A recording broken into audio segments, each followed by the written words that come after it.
Semana Santa. Tempo de vestidos escuros, de escapulários vermelhos, de cataduras sombrias. Enchem-se as ruas de vultos negros macambúzios, solitários, aos grupos que lá vão chorar algumas horas o drama da paixão.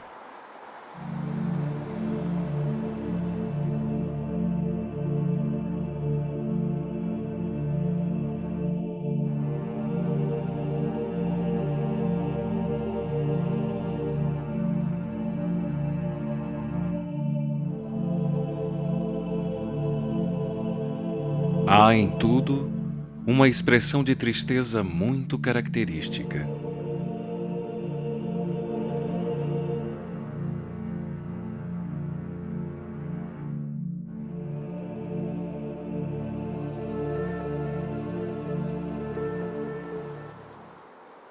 Sente-se um cheiro esquisito que vem das roupas desenterradas do fundo de arcas antigas. Odor indeterminado, complicada combinação de mofo, cânfora, naftalina e rapé. Macróbios soturnos passam, trôpegos, trêmulos, na morna calma das tardes abrasadoras. A voz dos sinos emudeceu. Ao grito áspero e irritante da matraca, sombras acorrem, pesarosas, compungidas, a vista baixa, o rosário entre os dedos, como convém a criaturas que sabem sofrer quando o tempo é de pranto.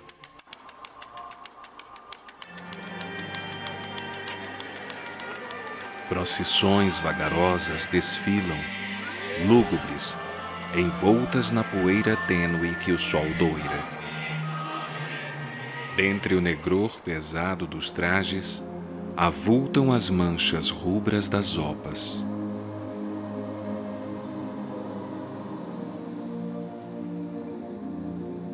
As imagens no altar cobriram-se de crepe.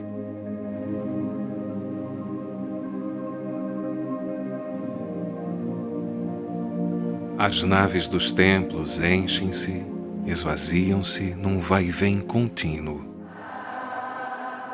À luz oscilante dos círios surgem rostos bisonhos, meio velados, em que se estampa não sei quê de funesto.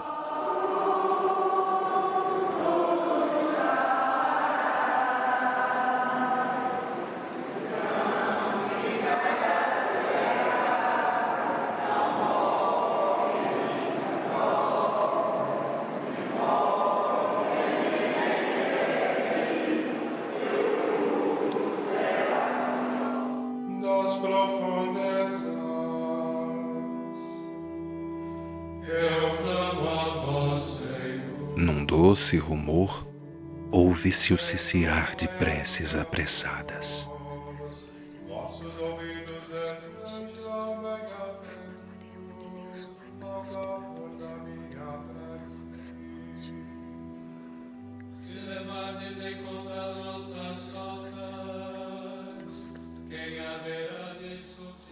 Por vezes as ruas estão ermas, lôbregas, num silêncio que aflige.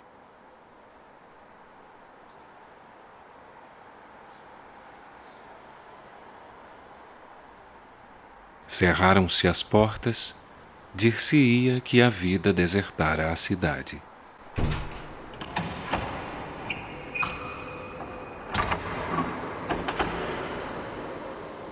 Aí está a Semana Santa externa. Olhemo-la internamente. É a época das indigestões. Não se espantem, é durante a Quaresma que mais se come.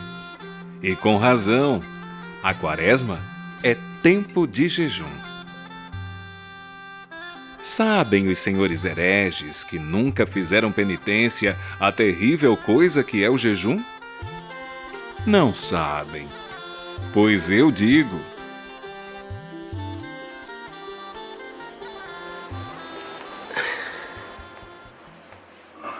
Levanta-se uma alma piedosa pela manhã, executa uma razoável quantidade de rezas,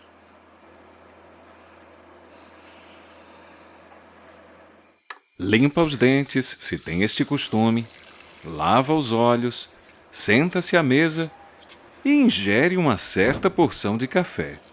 Uma porção regular, pois isto de jejuar sem café está banido, que ninguém é de ferro. Às 11 horas, o penitente almoça 1 quilo de bacalhau, 3 pratos de arroz com feijão, uma travessa de folhas de bredo, algumas dezenas de bananas, mangas e outras frutas, café e só. Alguns engolem também uma traíra do açude, mas isto não é obrigatório. Mesmo sem ela, fica-se bem jejuado. Devora-se tudo com fé. Para que a cerimônia tenha valor, é preciso haver uma firme intenção no ânimo de quem a pratica.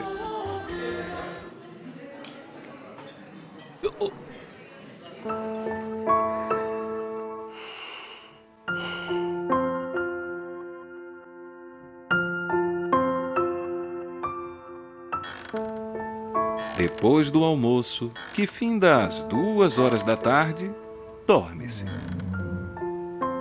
Enquanto se ronca, proibição completa de mastigar qualquer coisa. Às 7 da noite, acorda-se e ceia-se. A ceia, em qualidade e quantidade, é igual ao almoço. Come-se tudo, menos os pratos que são de louça e necessários se tornam para o serviço do dia seguinte. Faz-se o sacrifício de não jantar por 2 motivos. Primeiro, porque o jantar quebra o jejum. Segundo, porque seria difícil encontrar onde colocá-lo. Dura coisa é o jejum. Quem nunca o experimentou pensa talvez que lhe seja fácil. Engano. Não é todo o estômago devoto que resiste impunemente a 4 pratadas de feijão com coco e uma banda de curimã assada. Nem toda alma crente tem capacidade para ingerir uma ingente bacalhauzada gordurosa com meio quilograma de cebolas e profusas rodelas de batatas.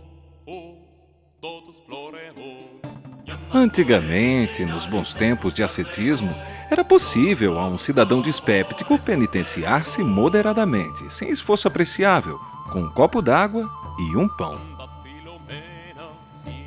Vão obrigar uma criatura assim a deglutir uma peixada de escabeche e meio cento de laranjas? É morte certa ou, pelo menos, um estrago geral nos intestinos. A carne é fraca. É dos evangelhos. Pelo menos foi o que me disseram, e eu não tenho motivo para duvidar.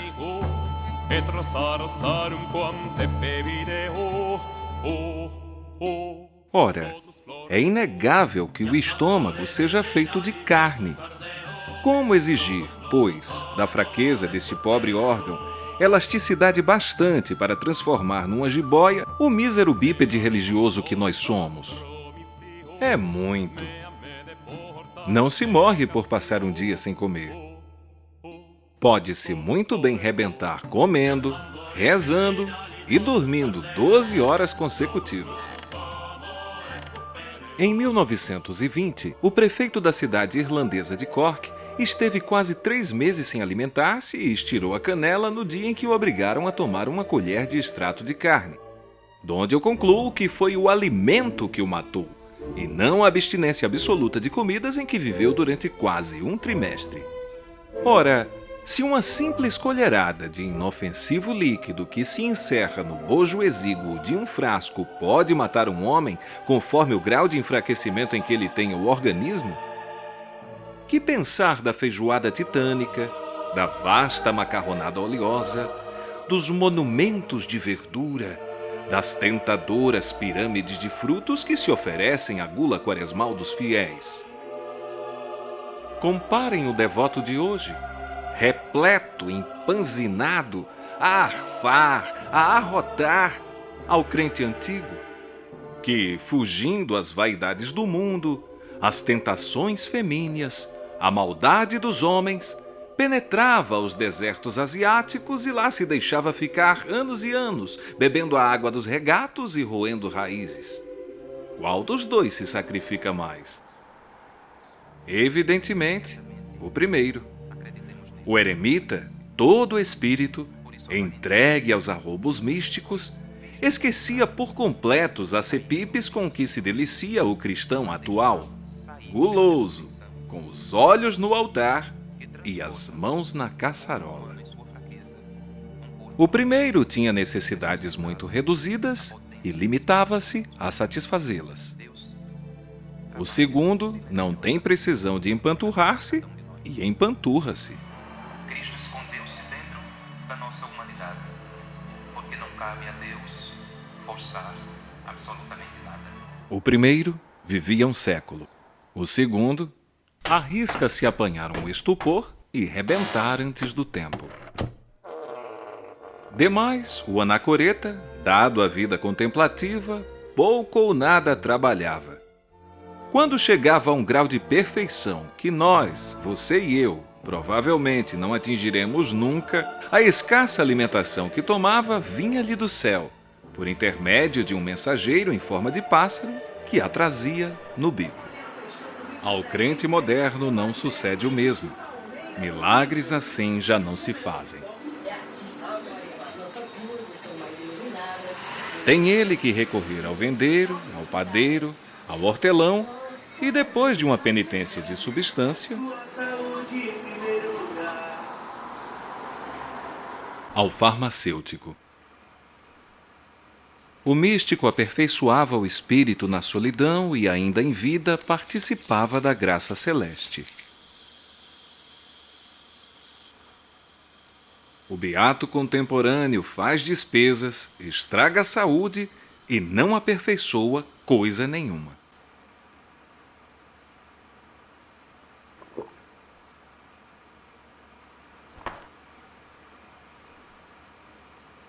Pelo que aqui fica, creio haver demonstrado que o jejum em que nada se come é mais fácil de executar que o jejum em que se come de tudo. Pode ser que eu esteja em erro. Minha opinião no assunto tem um valor muito relativo. Penso, entretanto, haver dito muitas verdades. E se você duvida, faça como o patriota irlandês. Fique 2 meses e meio sem comer. Depois, se não tiver morrido, veja se lhe é possível passar igual tempo a comer sem parar.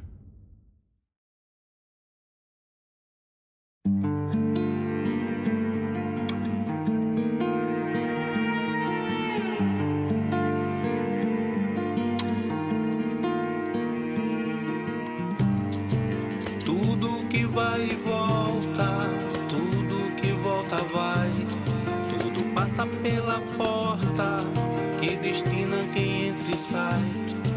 Quem vai às vezes não volta, pra não voltar atrás dos passos da revolta que trilham pelos ais.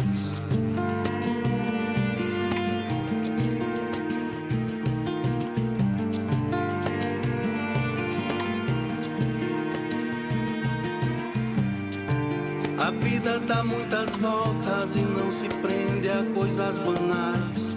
Se equilibra em linhas tortas que vai além do cais, que aporta cada história que a lembrança traz nos livros da memória e nos caminhos se refaz.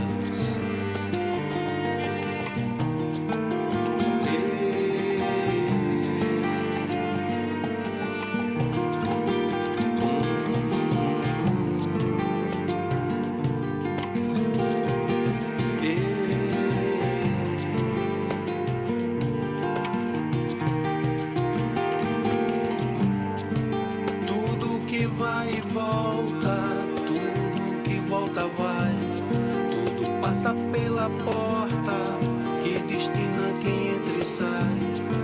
Quem vai às vezes não volta, pra não voltar atrás dos passos da revolta que trilham pelos ais.